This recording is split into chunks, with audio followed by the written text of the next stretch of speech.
Good evening, Little Masters, and welcome to episode 354 of the Prancing Pony Podcast, where we are from afar off, kinsmen of the Dunedain or Númenorians. From really, really afar off. Only if you squint, too. Yeah. Yes. Folks, pull up a bench in the common room and join us. I'm Matt, the Nerd of the Rings, and I'm here with the Man of the West, who was slow to recover, but his weakness was not tested for a long time, Alan Sisto. I'd say you're testing something, Matt.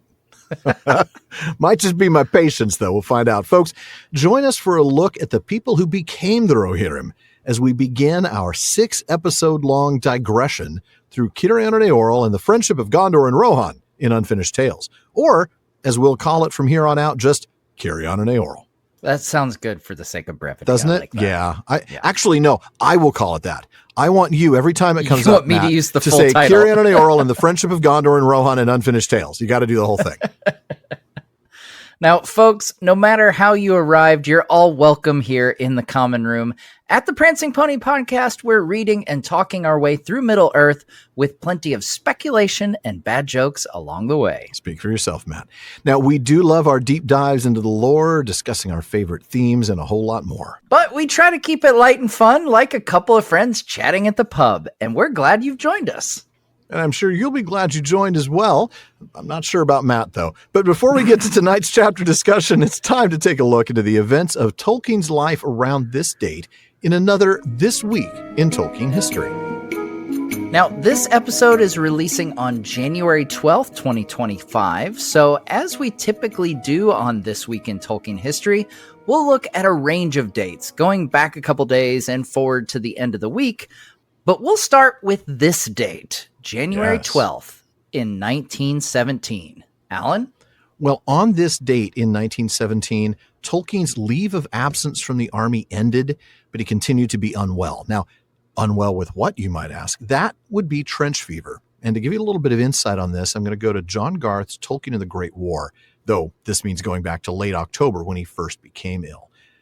Garth writes, he had trench fever, a gift of the inescapable lice that had bred in the seams of his clothes and fed on him, passing a bacterium, Rickettsia quintana, into his bloodstream. End quote. And then we read that his battalion's chaplain, a guy by the name of Mervyn Evers, he describes a scene that Garth says may feature Tolkien unnamed in the role of the signals officer. On one occasion, I spent the night with the brigade machine gun officer and the signals officer in one of the captured German dugouts. And of course, Tolkien was the signals officer, so that's who he's talking about there.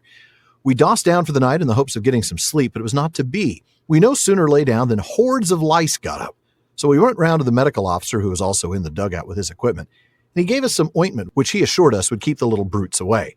We anointed ourselves all over with the stuff, and again lay down in great hopes, but it was not to be, because instead of discouraging them, it seemed to act like a kind of hors d'oeuvre, and the little beggars went at their feast with renewed vigor.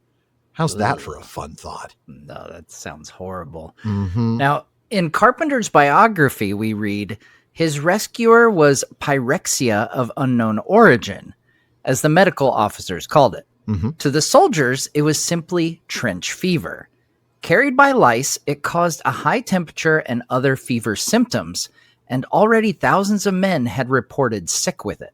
Yeah. Tolkien was diagnosed on October 27th, sent back to England by ship on November 8th, and taken to hospital in Birmingham. But on this day in 1917, his leave of absence ended, and he needed to be available for duty. Mm-hmm. He faced a medical board later in the month, January 23rd, and by then, the fever had returned twice more. So that's 1917 when his leave ended on this day. We're going to fast forward to this same day, January 12th, but this time in 1941. Now, on this day, Tolkien wrote letter number 42 to his son, Michael. Michael was at this point in hospital in Worcester after an injury during training. Tolkien wrote that recently it had been a rather dreary and busy time with a foul east wind blowing steadily, the weather varying from bone-piercing cold to gray damp chill. But one good thing happened, Tolkien writes about. He and the Lewis brothers, that would be C.S. Lewis and his brother Warnie, and their friend Dr. Havard, also known as the Red Admiral, Useless Quack, and Honest Humphrey. I got to tell you about him one of these days, though his first name was actually Robert, not Humphrey. So these guys are just crazy. They all went to a pub and fun times ensued. Now, on this date again, still January 12th, in 1959, Simon Tolkien was born. Yep. Now, Simon is Christopher Tolkien's eldest son and is a novelist himself with 5 novels to his name, and he's currently a series consultant for The Lord of the Rings, The Rings of Power on Amazon. That's right. Now, he was also a guest here on the Prancing Pony podcast back in 2017, all the way back on episode 37, where he spoke primarily about his then recently released novel, No Man's Land. But let's go ahead and move away from this particular day in Tolkien history and look at some more things that happened this week in Tolkien history. January 11th, 1969, Tolkien wrote a charming letter to a 7-year-old boy who had recently won a Sunday Times competition where children wrote in about their favorite book. A boy by the name of Philip Neal had, of course, written about The Hobbit. Tolkien thanked him for writing that letter about The Hobbit, which was printed in the Sunday Times. I liked it very much and was very pleased to know that you enjoyed reading the book and mean to keep it. Tolkien also sent him a copy of Smith of Wootton Major, which was published 2 years prior in 1967. He tells young Philip that it's not about the same time or country, but expresses his hope that he'll still like it.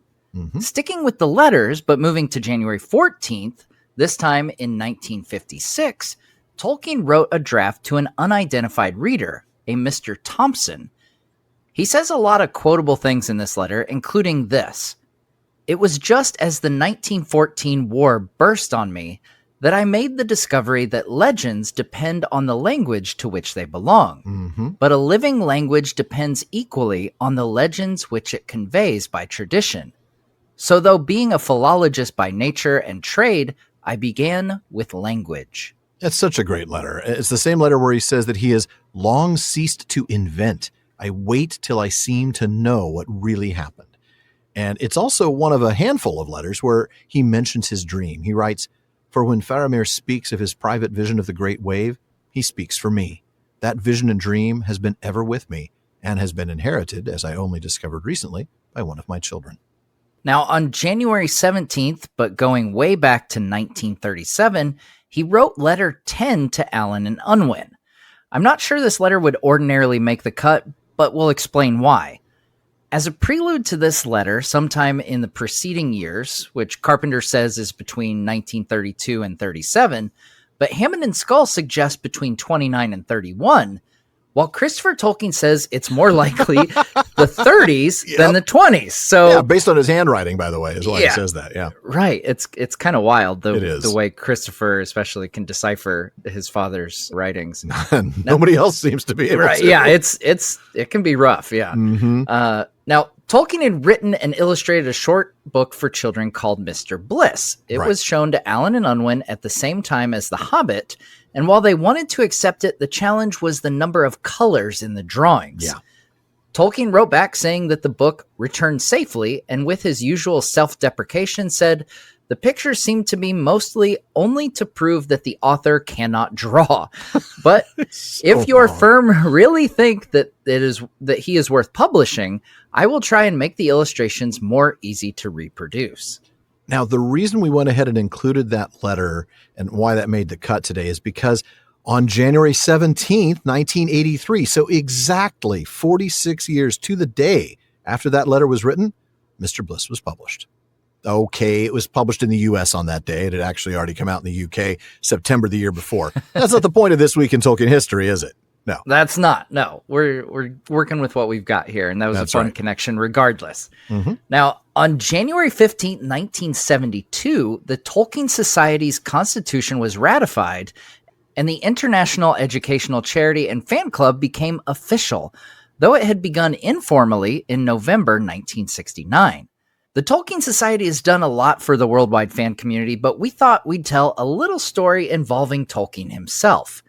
In June of that year, just a few months after the formal ratification of their constitution, the founder of the Tolkien Society, Vera Chapman, met Tolkien at a party and asked if he would be willing to be the Society's honorary president. He said, "Certainly, if I can help your society in any way, I will." I love that.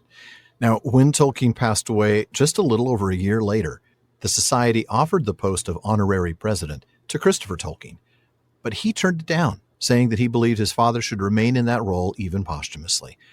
And that, of course, brings us to the saddest part of this week in Tolkien history, the passing of Christopher Tolkien on January 16th, 2020, just 4 years ago yesterday. The debt that all of us as Tolkien fans owe to Christopher Tolkien is genuinely immeasurable. For more than 50 years, he labored to bring us more and more of his father's works and his world. Indeed. And this is a really sad tidbit for me personally, is that I started my channel just a couple days before Christopher Tolkien passed away. The first video on my channel is me talking about Christopher Tolkien passing away and how much of a blow that is. Yeah. Now, if you've only recently become a Tolkien fan, maybe through the films or the recent Amazon show, you might not know about all the things that Christopher Tolkien has done. This is something that I am constantly telling people about. Yeah. You don't know. You just don't know. It's wild. It's like the picture of, where you see the top of an iceberg and under the water is like this huge chunk of ice. Like the huge chunk of ice is all of the stuff Christopher did. So after Christopher's father died, he spent 4 years organizing the myths and legends of the First Age and published them as the Silmarillion in 1977. In 1981, he published Unfinished Tales, which is the book we turn to today for the beginnings of Rohan. Right. Then in 1983, he released the first volume of what would eventually become the 12-volume series, The History of Middle-earth. And for another 13 years, he compiled drafts, fragments, 13 manuscripts. years he took to write that. Yeah. 13 years. Notes scribbled in the margins from over 70 boxes of unpublished writings. 70 boxes. Yeah. And he was pumping these out because, I mean, there's a stretch. There's a stretch. I want to say it's like 7 or 8 straight year where there was one every year for 7 or 8 years. And really, it's all 12 volumes over a 13 or 14 year period. Yeah, so it is almost one a year. Not much of a gap between them. There really isn't. And then after that, as if that wasn't enough, he was responsible for the release of the other posthumous works of his father. That includes all 3 of the First Age tales, right? The Fall of Gondolin, Beren and Luthien, and the Children of Húrin, as well as other non-legendarium works like The Fall of Arthur, Tolkien's translation of Beowulf, and so much more. In an obituary that was published in the New York Times, Tom Shippey, who we just both admire so much, such an incredible Tolkien scholar and great guy, he wrote, "Without Christopher, we would have very little knowledge of how Tolkien created his mythology and his own legendarium." As usual, he's spot on. Christopher's work gave us all front row seats to the very process that Tolkien used to bring Middle-earth to life. Now, in episode 151, published 3 days after his death, you, Alan, and Sean closed with quotes from J.R.R. Tolkien himself. The first is from letter 45, which he wrote to his older son Michael in June of 1941. "Still let us both take heart of hope and faith. The link between father and son is not only of the perishable flesh. It must have something of eternity about it. There is a place called heaven, where the good here unfinished is completed, and where the stories unwritten and the hopes unfulfilled are continued. We may laugh together yet." I love that. And then we also read in that episode from letter 64, which he wrote to Christopher in April 1944. "You were so special a gift to me in a time of sorrow and mental suffering, and your love, opening at once almost as soon as you were born, foretold to me, as it were in spoken words, that I am consoled ever by the certainty that there is no end to this. Probable under God that we shall meet again in hail and in unity before very long, dearest, and certain that we have some special bond to last beyond this life." And folks, that's what happened this week in Tolkien history. Man, a powerful week indeed in Tolkien history. Yeah. But for now, it is time for us to turn to the Éothéod. And I'm not even going to say the full title. I'm going to keep with Cirion and Eorl. Oh, not Cirion and Eorl and the Friendship of Gondor and Rohan and Unfinished Tales? No? Which, by the way, we're not even giving Unfinished Tales its full title. You know that's... The Unfinished Tales of Númenor. What is the full title? I know. Gosh. Unfinished Tales of Númenor and Middle-earth is all it is. Oh, okay. Yeah. Unfinished Tales of Númenor and Middle-earth. Yeah, right. There we go. That's great stuff. Yeah. All right. Well, you want to start us off with the first reading? I will. The Éothéod were first known by that name in the days of King Calimektar of Gondor, who died in the year 1936 of the Third Age, at which time they were a small people living in the Vales of Anduin, between the Carrack and the Gladden Fields, for the most part on the west side of the river. They were a remnant of the Northmen, who had formerly been a numerous and powerful confederation of peoples living in the wide plains between Mirkwood and the River Running, great breeders of horses and riders renowned for their skill and endurance, though their settled homes were in the eaves of the forest, and especially in the East Bight, which had largely been made by their felling of trees. These Northmen were descendants of the same race of men as those who in the First Age passed into the west of Middle-earth and became the allies of the Eldar in their wars with Morgoth. They were, therefore, from afar off, kinsmen of the Dunedain or Númenorians, and there was great friendship between them and the people of Gondor. They were, in fact, a bulwark of Gondor, keeping its northern and eastern frontiers from invasion, though that was not fully realized by the kings until the bulwark was weakened and at last destroyed. Now, we skip the first paragraph, but that's where we get some of the frame narrative typical of these kinds of stories from Tolkien. Yeah. You know, we're told about a story called The Chronicle of Cirion and Eorl, but notice that this section of the book is called Cirion and Eorl and the Friendship of Gondor and Rohan. So it's not the Chronicle. Right. And Christopher Tolkien explains in a footnote that there isn't any existing writing of his father's with the title The Chronicle of Cirion and Eorl, before concluding that it's the narrative in part 3, which we'll start covering 3 weeks from now, that is referred to here. But of course, Tolkien being Tolkien, there were the official chronicles, and then there were lays and legends, and that it's these additional stories that served as source material for later chronicles. And one of those later accounts is mentioned in a footnote, the Book of the Kings. Apparently, Tolkien originally included a reference to it in the very first paragraph of Appendix A, but removed it in the revised edition. That's right. Now, that source, the Book of the Kings, along with the Book of the Stewards and the Akadabeth, were some of the Gondorian history sources that Aragorn gave access to for Frodo and Pippin, according to that same footnote. Tolkien then says, essentially, I'm taking all the histories from these various accounts and putting them together here in a single, all-inclusive chronicle. Now, picking up where Alan started reading for us, this is part 1 of the chronicle called The Northmen and the Wainriders. So let's get into that story. That's right. And we're told first about the Éothéod and when they were first called the Éothéod. But if we're going to call them the Éothéod, we should know what Éothéod means. I'm just going to keep saying that word, right? Yeah. Well, it is an Old English name, and the elements are Eo, meaning horse. We see that same element in names like Eomer, or in the name of the formation, the Eored. And then the second element is Theod, meaning people or land. And we see that element in Theoden, as his name means leader of the people or king. So Éothéod is simply horse people. And they came to be called this back in the time of King Calimectar, the 30th king of Gondor, around 1900 of the Third Age. Right. So about 1100 years before the War of the Ring and about 600 years before Cirion. And we'll get to Calimectar soon enough, so we'll hold off on more explanation of that for now. We'll also hold off on making Matt say Calimectar a lot. Yeah. Now, at the time that they are the Éothéod, they are not a particularly numerous folk. They're described as a small people, a remnant. And they're living in the middle section of the Valley of the Anduin. So take a look at the map. At this point in history, they are living between the Carrack to the north and the Gladden Fields to the south, sort of in the middle of the Anduin, and they're living mostly on the west side of the river. But now we're told more about their background as the Northmen. A large group of peoples who had been living on the opposite side of Mirkwood from the Anduin, between the forest and the Celduin, which is a pretty big area when you look at the map. It really is. And we also learned that even then, back then as the Northmen, they were famed for their horses and riders.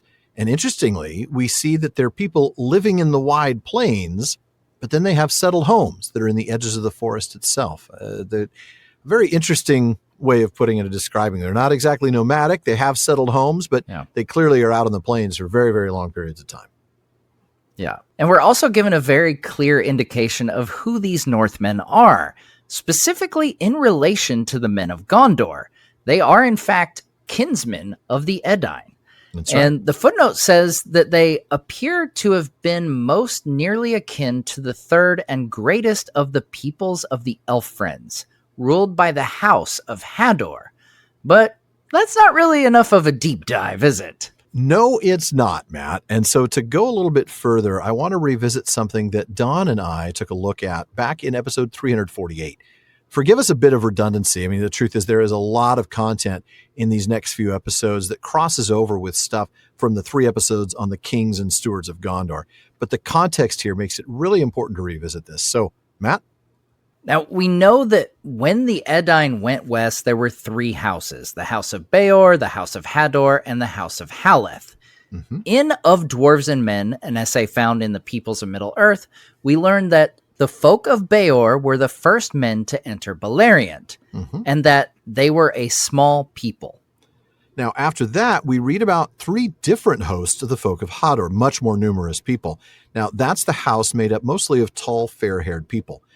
They were coming up from the south, and we also read that the dwarves worked closely with the people of the House of Hador, and that's where we get a clue. These men, it seems, had come westward until faced by the Great Greenwood, and then had divided. Some reaching the Anduin and passing thence northward up the vales, some passing between the north eaves of the wood and the arid Mithrin. Only a small part of this people, already very numerous and divided into many tribes, had then passed on into Eriador and so come at last to Beleriand. They were brave and loyal folk, true-hearted, haters of Morgoth and his servants.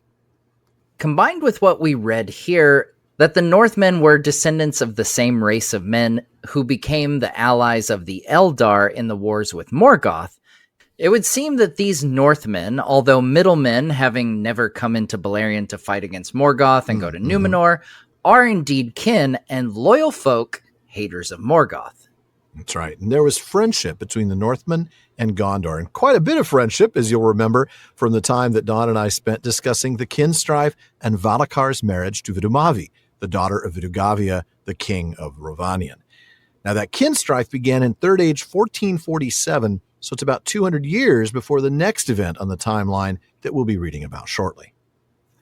Not only are they related to the men of Gondor, they're a huge help to Gondor as well. They are. Serving as a bulwark, or buffer, really, against invasion from the north and east. Though, as is often the case, you don't know what you got till it's gone. That's true. Yeah, the text makes it very clear. So, yeah. All right. Well, folks, we will come right back after the break.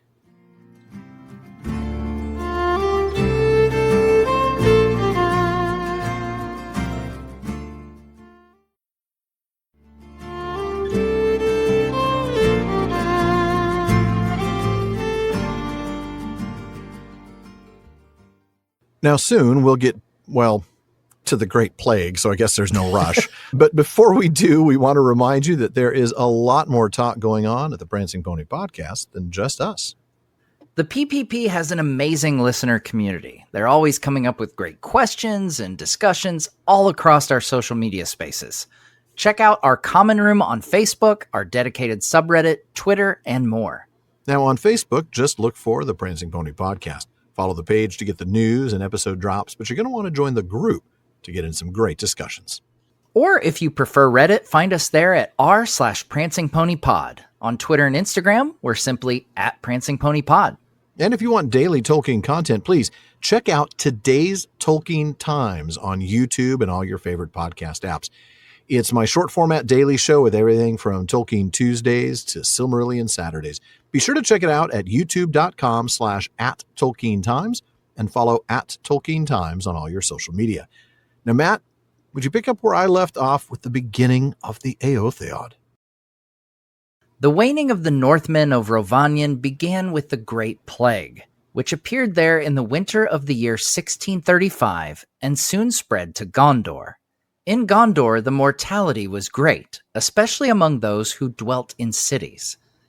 It was greater in Rovanion, for though its people lived mostly in the open and had no great cities, the plague came with a cold winter, when horses and men were driven into shelter, and their low wooden houses and stables were thronged.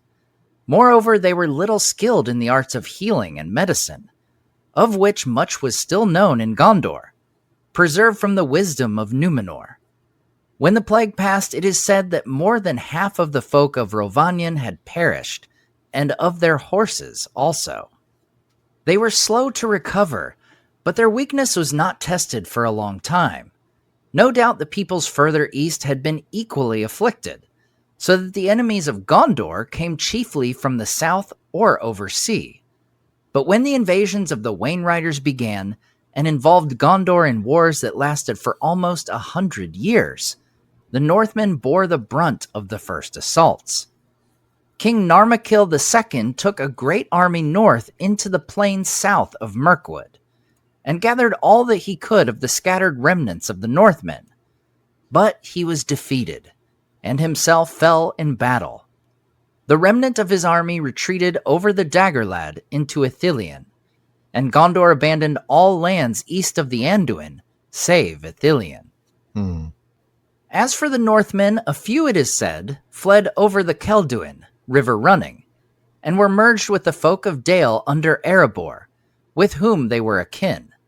Some took refuge in Gondor, and others were gathered by Marhuini, son of Marhari, who fell in the rearguard action after the Battle of the Plains. Passing north between Mirkwood and Anduin, they settled in the Vales of Anduin, where they were joined by many fugitives who came through the forest. This was the beginning of the Éothéod, though nothing was known of it in Gondor for many years. Most of the Northmen were reduced to servitude, and all their former lands were occupied by the Wainriders. Man, it's rough being a Northman in those days. It is. They were hit hard by the Great Plague in 1635. I mean, sure, the cities in Gondor were hit hard, and proximity increases the rate of spread. But the Northmen were actually hit even harder. Yeah, granted, they don't have big cities where the disease can spread quickly, but the winter was especially cold, so everyone was jammed indoors in tight places. That's right. And more than that, and this was an interesting thing that maybe we want to linger on for a little bit, the Northmen didn't have healers the way Gondor did. Yeah. Sort of, they were the remnants of Númenor. All of their healing skills were sort of descended from that knowledge and wisdom. There's something to be said about that. These are a more primitive people, if you will, not only in terms of like scientific medicine and like, let's say, understanding the use of Athelas, but also they don't have the healing hands of a king. I mean, not that Gondor does anymore either. They're under stewards, but you get the idea that there is some tradition there of healing. It's just interesting.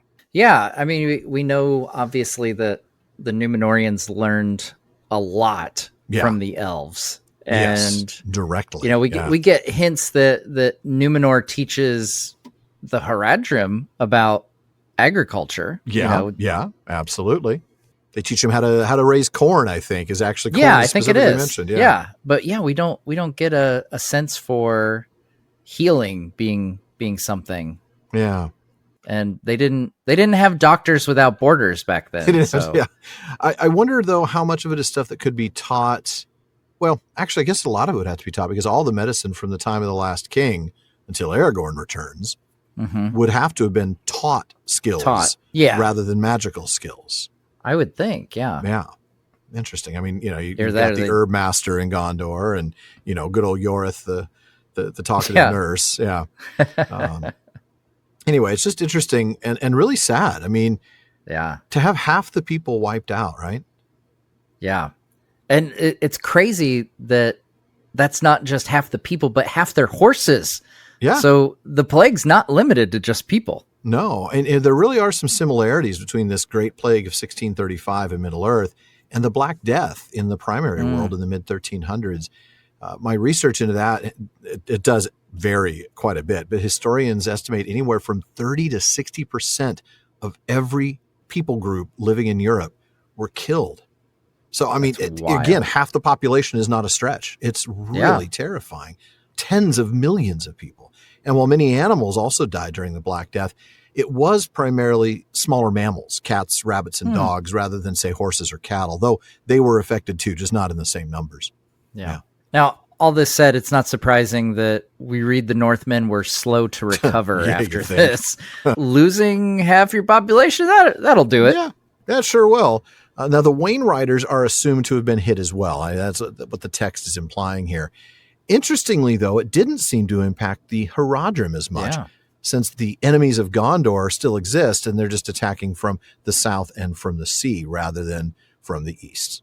Yeah. Eventually, though, the Wainriders apparently recovered enough to start their invasions, and the text doesn't say here, but the Tale of Years says that they began their attacks in 1851 of the Third Age. Putting that into perspective, it's more than 200 years after this plague. That is a long time, but that also has parallels with the Black Death. Historians say that Europe did not reach its pre-1348 population levels until 150 to 200 years later. That's a long time. That is a long time. Now, when those attacks began, geography gave these wonderful Northmen the gift of bearing the brunt of those first attacks. Yeah. Now, eventually, Narmacil II gets an army together, and together with whatever Northmen he can find, he tries to fight off the Wainriders. That's right. And the text doesn't say, but this is 5 years after the first assaults in 1856. And this is what is known in Gondor as the Battle of the Plains that, and you and Don talked about this just a few episodes ago. Yeah, just like 5 episodes back. Now, Narmacil II was defeated and killed in battle, and Gondor's kingdom shrank pretty drastically as a result.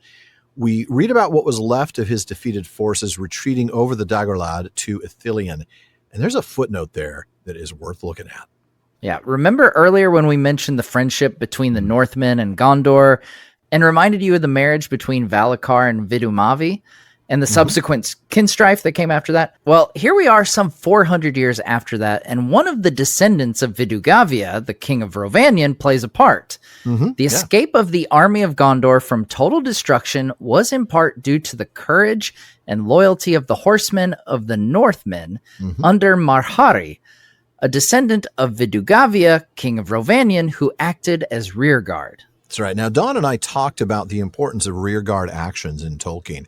There are actually a lot of them, but of course the one that comes to my mind immediately, Hurin and Huor and the men of Dorloman forming a rearguard that enabled Turgon to escape to Gondolin after the Nirnaeth Arnoediad.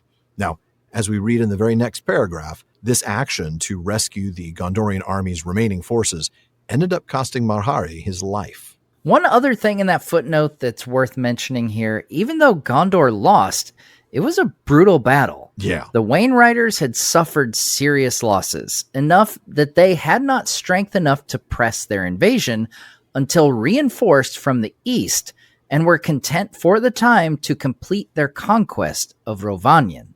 That's not much comfort to Rovanion, but I suppose it helps Gondor a little. Yeah.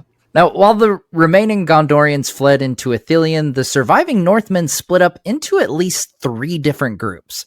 One group goes north across the Kelduin and join the people of Dale, and we learn that they're kin to these people, suggesting that the men of Dale are also descended from the House of Hador. I love that. Now, another group went into Gondor and sought refuge there, and that's not a surprise. I mean, if you remember, there had been a lot of Northmen in Gondor previously before the kinstrife, so that makes sense. But the third group is the one that we want to pay attention to here after the split. They come together under Marhuini, the son of Marhari, but they head north from the battle up the Vales of Anduin, and together with many fugitives who'd made it through the forest, ended up forming the Éothéod. By the way, you and Don talked about these names, Marhari, Marhuini, Vidugavia, Vidumavi, and so on several episodes back. That's right. Now, they are names in Gothic. Well, they're actually Latinized spellings of Gothic names. And Marhuini's name consists of the element mar, meaning horse, and Weenie, meaning friend, so horse friend. Now, Matt, I don't know if you listened to that episode, but folks, if you listened to that episode, you'll remember us talking about the fact that Old English is a language descended from Gothic in the primary world. And so the Rohirrim use Old English, and their ancestors use Gothic in Tolkien's translations. Which is really neat. Yeah. So cool. It is so just meta in the way he organizes these languages. The Gothic elements become only slightly different in Old English. That mar element becomes mer, which we see in the plural meras, for instance. And weenie becomes weena, right? Like Freowina or Goldwina. So, Marhuini would be Eowina, right? It'd be horse friend would be Eowina in Old English. So, which is very close to Eowyn. It is, actually, yeah. Yeah. Now, not surprisingly, word of this new people didn't reach Gondor for some time. The Éothéod were busy, surviving. Trying not to die out, yeah. Yeah, so they weren't really prioritizing establishing diplomatic relations. Now, it wouldn't be that long before the two were actually in contact. We'll see in our very next reading in just a few seconds here that about 40 years later, the same Marhuini who established the Éothéod sent messages to the king of Gondor about the movements of the Wainriders, but we'll get to that soon. Yeah. Sadly, the Northmen that remained in their old lands were enslaved by the Wainriders and their lands occupied. Yep. Now, with that, let's get back to the text and find out what happens next. Sure.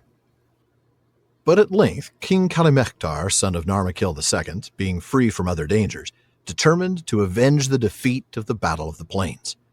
Messengers came to him from Marhuini, warning him that the Wainriders were plotting to raid Calenardhon over the Undeeps. But they said also that a revolt of the Northmen who had been enslaved was being prepared and would burst into flame if the Wainriders became involved in war. Calimectar, therefore, as soon as he could, led an army out of Ithilien, taking care that its approach should be well known to the enemy. The Wainriders came down with all the strength that they could spare, and Calimectar gave way before them, drawing them away from their homes. At length, battle was joined upon the Dagorlad, and the result was long in doubt. But at its height, horsemen that Calimectar had sent over the Undeeps, left unguarded by the enemy, joined with a great Eored, led by Marhuini, assailed the Wainriders in flank and rear. The victory of Gondor was overwhelming, though not in the event decisive. When the enemy broke and were soon in disordered flight north towards their homes, Calimectar, wisely for his part, did not pursue them. They had left well nigh a third of their host dead to rot upon the Dagorlad, among the bones of other and nobler battles of the past. But the horsemen of Marhuini harried the fugitives and inflicted great loss upon them in their long route over the plains, until they were within far sight of Mirkwood. Now, fast forward 40 years or so to 1899 of the Third Age, and the new king of Gondor, Calimectar, is ready to avenge his father's death and the defeat of his army at the Battle of the Plains. Yeah. The text says that he can do that because he's now free from other dangers. That's because at the moment, Umbar isn't a threat. That's right. I mean, remember, it was his grandfather, so that would be the father of Narmacil II, King Telemectar Umbardakil, that took Umbar in 1810, about 90 years earlier. And that according to the footnote here, the peoples of Harad were at this period engaged in wars and feuds of their own. This is the time of that message we mentioned earlier. 40 years after he established the Éothéod in the Vales of Anduin, Marhuini sends word to Calimectar that the Wainriders are getting ready to attack again. Yeah. This time over the Undeeps of the Anduin into the region of Calenardhon. Now, if you look at a map of Middle-earth, follow the Anduin south of Lorien, and you'll see two westward bends. The first is where the Limelight joins the Anduin, and the second is a little bit further to the south. Those are the Undeeps. Now, as the name suggests, the water here is a little more shallow. And in fact, we actually encounter this fact in Chapter 9 of Book 2, The Great River, when they reach this part of the Anduin. Now, first, we know we're nearing them when we read about the third day of their trip. As the third day of their voyage wore on, the lands changed slowly. The trees thinned and then failed altogether. On the eastern bank to their left, they saw long, formless slopes stretching up and away towards the sky. Brown and withered they looked, as if fire had passed over them, leaving no living blade of green, an unfriendly waste without even a broken tree or a bold stone to relieve the emptiness.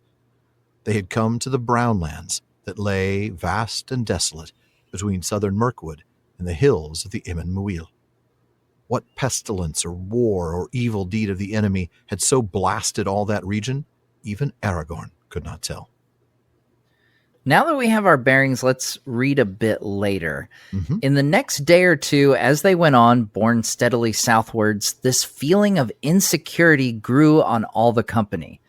For a whole day, they took to their paddles and hastened forward. The banks slid by.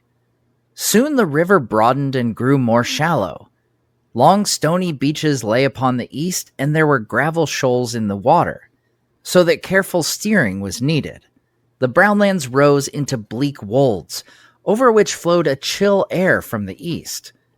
On the other side, the meads had become rolling downs of withered grass amidst a land of fen and tussock. And in the history of Galadriel and Celeborn, we learn a bit more. In later days, Gondor built a bridge over the upper Limelight and often occupied the narrow land between the lower Limelight and Anduin as part of its eastern defenses, since the great loops of the Anduin, where it came down swiftly past Lorien and entered low, flat lands before its descent again into the chasm of the Emyn Muil, had many shallows and wide shoals over which a determined and well-equipped enemy could force a crossing by rafts or pontoons, especially in the two westward bends known as the North and South Undeeps. And on any map, you can see how crossing there would bring an invading force into the northeastern part of Rohan, or what was then called Calinarthon. While Marhuini's messengers brought Calimectar the bad news about this coming invasion, they also brought him some potentially good news. The enslaved Northmen still remaining in their lands were ready to revolt against the Wainriders. And if they went off to war, they'd do exactly that. And with that intelligence in hand, Calimectar pulls together an army and heads north from Ithilien. Now, the objective here was specifically not to approach with any kind of stealth. Calimectar wanted to draw out the Wainriders into combat. And sure enough, the Wainriders came down with all their available force. Calimectar turns and runs. He's doing what he needs to do here. He's pulling them farther away from their homes, that is to say, the Northmen's former homes, remember? Yeah. So, yeah, exactly. And eventually, the two sides fought again on the Daggerlad, and it was an evenly matched fight for a time. Yeah. Right up until the arrival of the cavalry. Bum-ba-da-ba. Yeah. Calimectar had put his cavalry on the other side of the Undeeps, where they teamed up with an Éothéod of riders led by Marhuini himself. Now, the term Éothéod is used here, and that is actually a real Old English word used by Anglo-Saxons to indicate a division. We don't know how large an Éothéod was for the Éothéod. It might have just been any large cavalry force. But we do know that by the days of King Fulquina, about 1,000 years from this moment, a full Éothéod is 120 men, including the captain. But this is described as a great Éothéod, so who knows how many cavalry arrived. Yeah, that's a good point. What we do know is that it was enough. And Yeah, when they that's attacked, when they attacked the side and the rear of the Wainriders, it broke them and they fled north in retreat, leaving a third of their forces dead on the Daggerlad. That is significant. I mean, wiping out a third of their force, no wonder they ran. Now, Calimectar did not chase after them, but Marhuini did, along with his Éothéod. They routed them all the way back to Mirkwood, and that's where you're going to pick up, Matt. But most of them had perished in the attempt, for they were ill-armed, and the enemy had not left their homes undefended. Their youths and old men were aided by the younger women, who in that people were also trained in arms and fought fiercely in defense of their homes and their children. Thus, in the end, Marhuini was obliged to retire again to his land beside the Anduin, and the Northmen of his race never again returned to their former homes. Calimectar withdrew to Gondor, which enjoyed for a time, from 1899 to 1944, a respite from war before the great assault in which the line of its kings came near to its end. Nonetheless, the alliance of Calimectar and Marhuini had not been in vain. If the strength of the Wainriders of Rhovanion had not been broken, that assault would have come sooner and in greater force, and the realm of Gondor might have been destroyed. But the greatest effect of the alliance lay far in the future, which none could then foresee. The two great rides of the Rohirrim to the salvation of Gondor, the coming of Eorl to the field of Celebrant, and the horns of King Theoden upon the Pelennor, but for which the return of the king would have been in vain. Man, I love that. That last paragraph, man. That last part, so phenomenal. It's good stuff. Now, we did skip the part about the doomed slave revolt in our reading, but I want to take a look at it here in our discussion. Marhuini and the chasing Éothéod left the routed Wainriders near Mirkwood and taunted them, telling them to run to the east, not to the north, and pointing out that their stolen homes were burning. And indeed they were. The slave revolt that Marhuini had told Kalimektar would happen did, in fact, happen. Mm-hmm. We read that desperate outlaws came out of Mirkwood and roused the slaves. Now, were these, in fact, people of the Éothéod cutting through Mirkwood to accomplish this? That's the thing. I'm trying to figure out who these desperate outlaws are, but Yeah. I like the idea of some of the Éothéod sort of going over there and acting as, stirring up this slave revolt. I mean, whoever they were, these desperate outlaws, they joined with the slaves. They were successful in burning a lot of the homes of the Wainwriters, along with their storehouses and their camps. It was pretty successful, but not entirely, was it? Yeah. Picking up where we did read, starting with the aftermath of the revolt, it turns out to have come at a tremendous cost. Most of the slaves died, and there were two reasons for this. One, not surprisingly, the slaves weren't exactly well armed. Kind of how it goes when you're a slave. Yeah, that's typically how it goes. But the other reason was that the people the Wainwriters left behind fought fiercely. Yeah. Kids, older men, and younger women. That's right. Now, interesting. I like that because just as we know that the Northmen, that is to say the Éothéod and the Rohirrim, all of those are sort of a chain, those peoples, their women also fought. Well, so did the Wainwriter women. Yeah. And I thought that was really interesting to see. With this revolt put down, Marhuini goes back to the Vales of Anduin instead of to their ancestral home. And we learned that they never went back to those ancestral homes. Really sad. And in the meantime, Kalimektar returns to Gondor victorious and enjoyed a relatively brief time of peace, about 45 years. So relative, in the grand scheme, relatively brief, but before the longer end than of you've the been line alive, of though. kings. Yes, it is. Yeah, that's right. Like your entire lifetime of peace. Yeah, that's right. Yeah, and like 3 times as old as Dawn. So now, before the end of the line of the kings, and you and Dawn covered that back a couple months ago in episode 349. That's right. That's right. In fact, the very next year, 1900 of the Third Age, Kalimektar built the White Tower in Minas Anor. Now, it would be rebuilt 800 years later in 2698 by the steward Ecthelion I. And we read about that rebuilt version of the tower in Book 5, Chapter 1, Minas Tirith. Even as Pippin gazed in wonder, the walls passed from looming gray to white, blushing faintly in the dawn. And suddenly, the sun climbed over the eastern shadow and sent forth a shaft that smote the face of the city.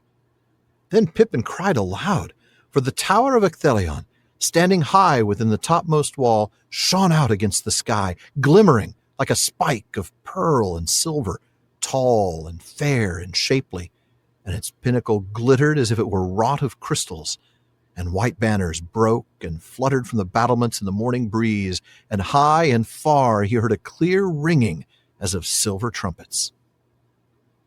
So what do you think was the problem with the first version of the tower? I mean, it's a glorious sounding tower. Like this tower sounds glorious.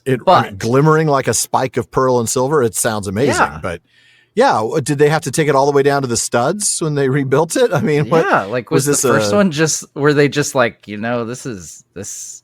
It's too tiny. We need to build a bigger one. Was it like the shag carpet of towers or something? Was it a midlife crisis and you just needed to get a bigger tower? Maybe they made an HG episode out of it though.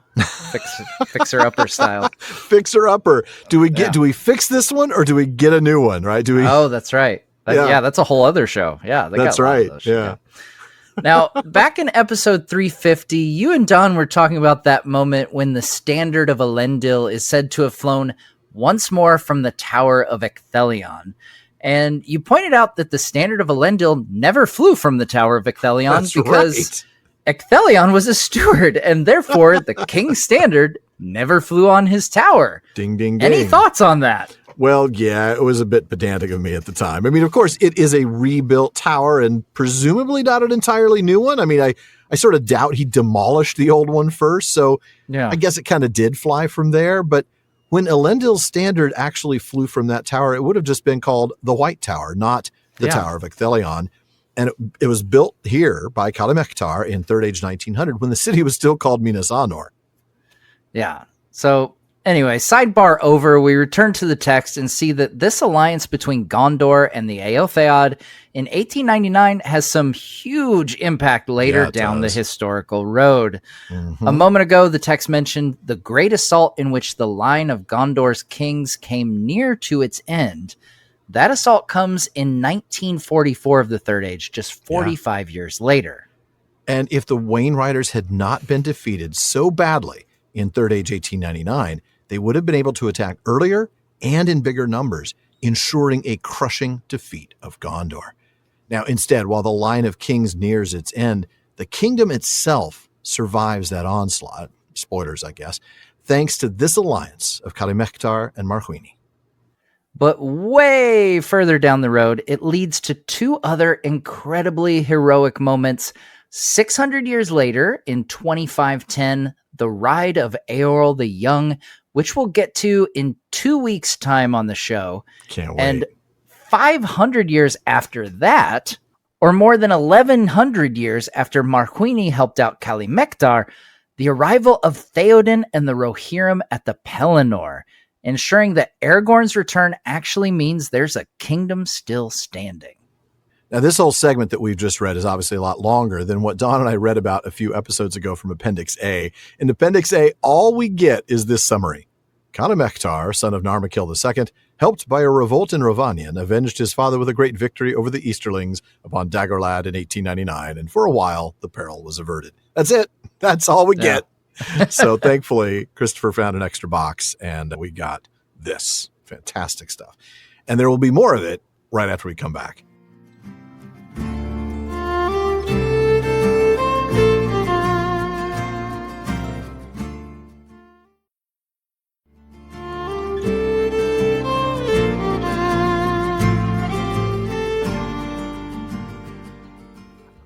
Folks, if you're enjoying the PPP, please consider supporting the show by joining the Fellowship of the Podcast. It's what gives me the time and resources to work on making this show better every season.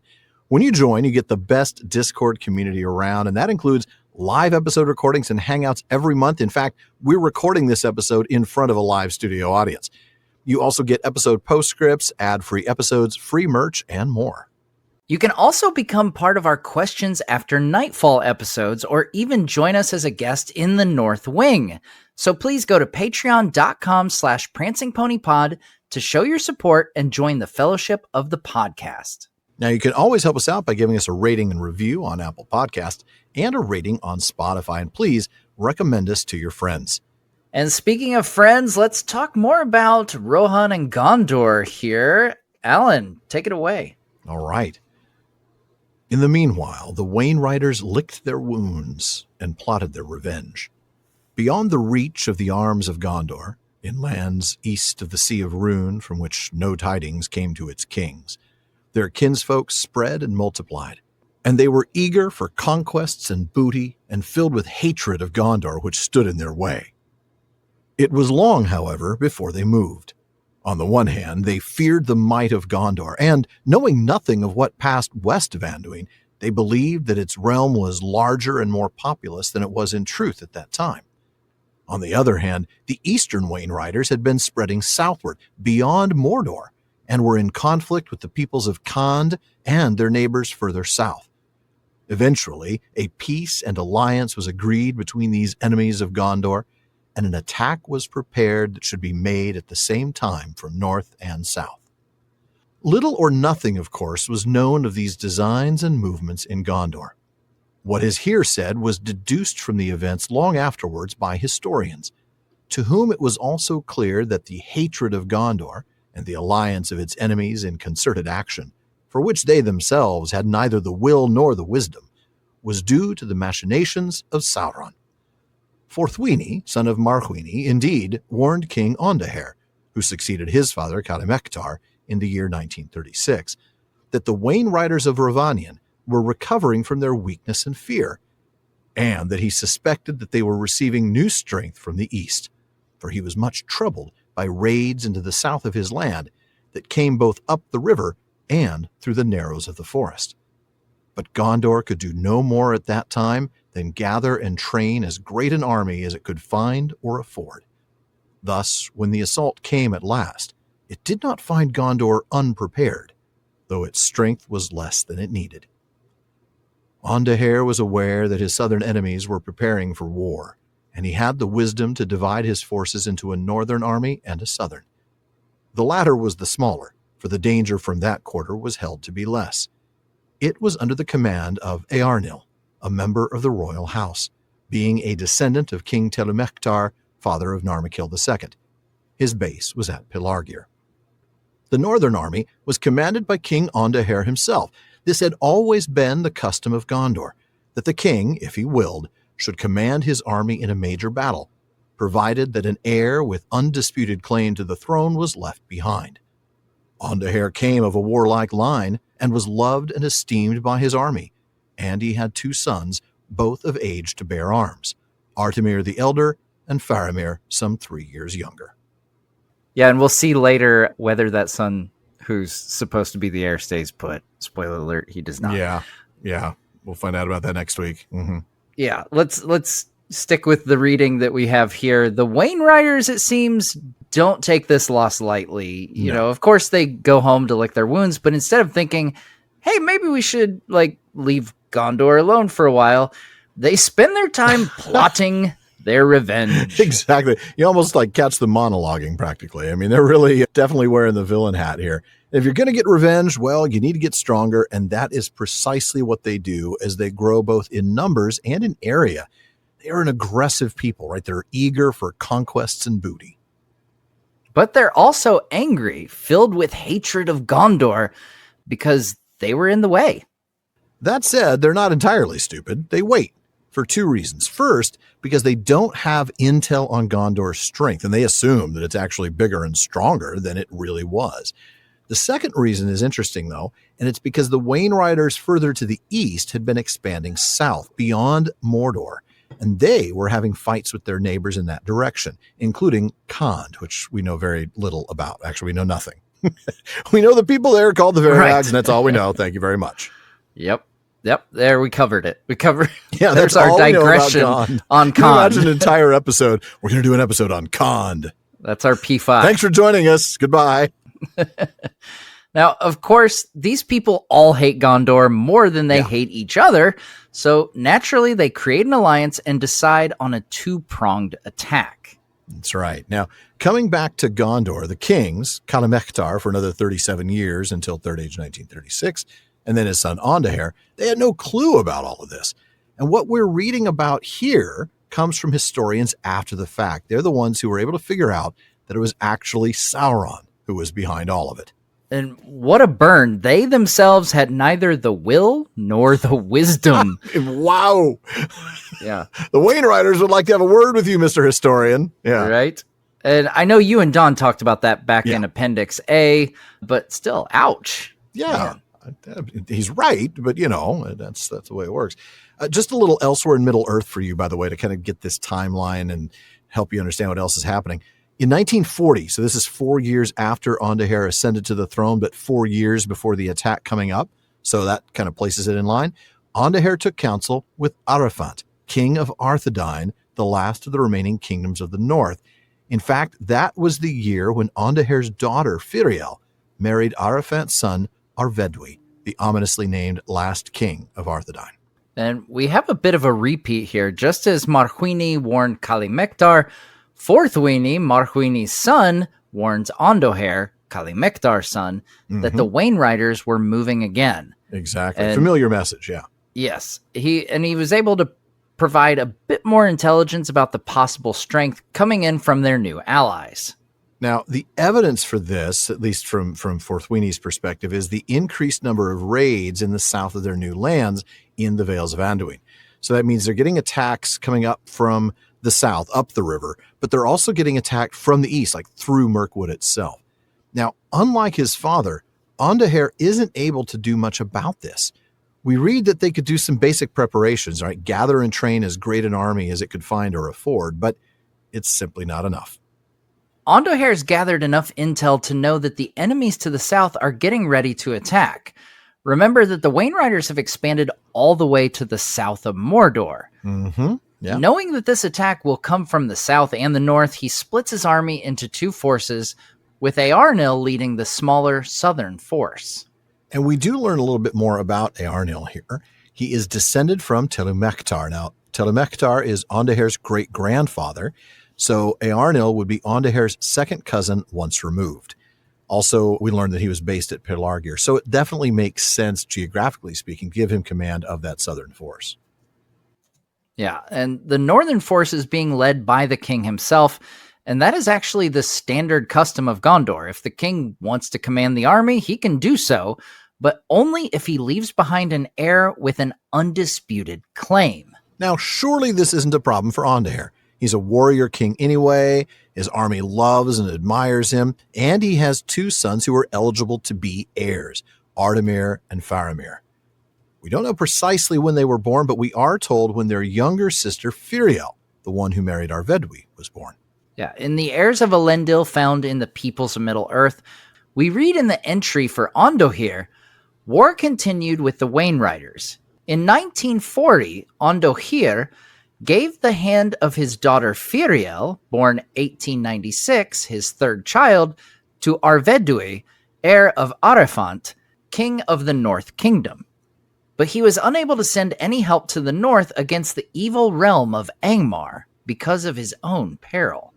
That's right. Now, if we assume even just a 1-year gap between Faramir and Firiel, since Firiel is the third child, the younger son is 49 years old in Third Age 1944, and since Artemir is some 3 years older, he'd be about 52. So again, those are the youngest that they could be based on Firiel's date of birth, and we will get to those sons and what happens to them next week. In the meantime, we learn that Barlaman came of a fat innkeeper line and was loved and esteemed by his patrons, and he had 2 helpers, both of age to carry beer, Bob the Elder and Nob, some 3 years younger. Matt, I'm going to burn out on these segues one of these days. What does Barlaman have in store for us tonight? Oh, he's got a message from Jordan from Chicago. Chicago. How about them Cubs, Matt? Yeah. Next year, baby. Yeah. It's good to be a Dodgers fan. I'll just say that right now. Yeah, nobody cares about the Dodgers. Besides, now all the Yankee fans and Met fans and Padres fans have been like, I'm out. Yeah. Well, anyway, to get to Jordan's question here, with the War of the Rohirrim coming out soon, which it's already come out by the time this airs. Yes, we will already have done our review, and it would have been the intro in the last episode, yeah. Yes, but as Jordan's saying, that War of the Rohirrim's coming out soon as we're recording this, and Hunt for Gollum's coming up next. It seems like the appendices are definitely a source filmmakers are looking to for Middle-earth films. Sure. What other appendices stories do you see as rich in cinematic potential? Oh, well, I mean, the one we're in comes to mind at first, but then I have to remember that we're reading this from Unfinished Tales. So how much is in the appendices? And the answer is not much. So I don't know that you could really do much with it. For me, did we talk about this recently? I feel like it came up that we were talking, and it might have just been one of our chats. It might not have been on air. I would love to see the Adventures of Thorongil. Yeah. Yeah, I feel like we did talk about that. I think we did. Not the young Aragorn, like the child in Rivendell growing up, and, right? All of that. Yeah, sure, whatever. I want to see him as Thorongil helping Thengel and then helping Ecthelion in Gondor and doing that deal where he goes down to Umbar and attacks and wipes out all the ships and takes out the guy. I mean, just, fantastic. I also like, if that would allow you to have a young Denethor as a foil. Ooh, wouldn't that be great? Wouldn't that give some excellent context to... Oh, it sure would. I'm thinking because this is presumably a film, like how this would relate to the existing films. And that could give some really that story. Good, could. That could give some really good insight into why Denethor is so ticked off about the idea of Aragorn. Yeah. Not to mention, because of course you think about this, not only is Thorongil esteemed by everyone, including Ecthelion, Denethor's father. Yeah. if Denethor can figure out who Thorongil is, and the text says that there's speculation that he did figure out indeed who he was, and that he figured that Gandalf was trying to supplant him. Yeah, we're going to get that strong vibe. Not only my father likes you more than he likes me, which then also explains some of the Faramir stuff. Right, yeah. But it gives us a chance to look at what Tolkien's talked about regarding the stewards and how they hardened their hearts against the arrival of a king. They basically made sure that they were never going to allow a descendant of Isildur to take the throne. Yeah. Which comes back to Denethor's line that he says in the films and in the books about, from a line bereft of lordship. It's great stuff. Such a great line too. It is a great line, but I feel like that would be a wonderful story to tell. And now I'm trying to figure out who would we cast as a youngish Aragorn, right? He's not young, but he's not old. Yeah. And then who would we cast as a young Denethor? Yeah. Yeah. Oh, and you'd also have to have a little cameo of like 10-year-old Boromir and 5-year-old Faramir. Right. Yeah. Kids, I would love that. That'd be great. Oh, that'd be such a nod to the fans. Oh. Yeah. Who would we cast? I don't know about. See, I don't even think about casting stuff. I'm like, I know, I don't either. I'm not good at that. Yeah. I don't watch enough TV or movies to really be good at it. Well, and I feel like a lot of times people throw out like some of the biggest star, and it's like, like you put that person in, and then all of a sudden it's that person as exactly. Yeah, it's not a Tom Cruise as Thorongil. No, right, no. He's too short anyway. I do like the idea of like Denethor discovering and keeping it to himself. Yes, somehow finding out. Yeah, like I mean, so perhaps he sees the broken sword. Maybe. Perhaps he sees Narmacil. I mean, we know that Denethor does study in the records. He studies the libraries, right? The libraries, and so like. It stands to reason that he's very learned. He's a very learned guy. So like whether it's the Ring of Barahir, or the Shards of Narset, like one of those. Yeah, the Ring of Barahir alone would do it, wouldn't it? Yeah. That would be interesting. Yeah. Oh, that would be good. One actor comes to mind, not for either Thorongil or young Denethor, but for Ecthelion. For the steward, who's really a good steward. Ben Daniels, who played Círdan in Rings of Power, would be a really good Ecthelion. That would be good. But I don't want to cast too many people who've been in other Middle Earth projects. I was going to say you can't. Yeah, you eventually you confuse the heck out of the casuals. Yeah, you really do. We can't freak out the normies. No, we can't. But who would we cast as a young Thorongil in a project like this? Oh my gosh. I just don't know. I don't watch enough TV or movies to name anybody. I don't even try. Like, sorry folks listening to this. Like, you guys can send in who you want to cast. Send in suggestions. But I think the story of Thorongil would be really, I think it would be a really good box office hit too. I mean, I think people would be interested in it. The adventure, all the politics, because you'd have the politics of Gondor. You'd have the adventure that would include him sailing down to Umbar and taking the port and killing the captain of the ships down there. And you'd have quite an ending of him walking away into the sunset, literally off to Mordor. Yeah. And something else. I think like it's a pretty tired trope, and it's been tried and failed in other things. Like, remember X-Men Origins Wolverine was supposed to be like the start. They were going to do a Magneto one with Ian McKellen back in the day, and like the whole Origins. So it can be seen, and it would be by a lot of people would write it off as milking. But the fact of the matter is, Tolkien gave us a pretty darn compelling story there for a young Aragorn tale. So I would have no problem with that. That's definitely toward the top of my list too. What would be another one for you? I mean, one that I've thought of recently, because there's a lot of ones that I think are more obvious ones. Like, we could go on and on about an Angmar War. I was gonna say the War in the North, or trilogy of Angmar War, for crying out loud. Oh, you're not kidding. You really because it's hundreds of years. Can you imagine the scene of Glorfindel And they are, I mean, just versus Witch King. I think the Witch King would be an amazing villain. Like he's an amazing villain anyway, villain. But it's like the rise of Angmar or something, you know?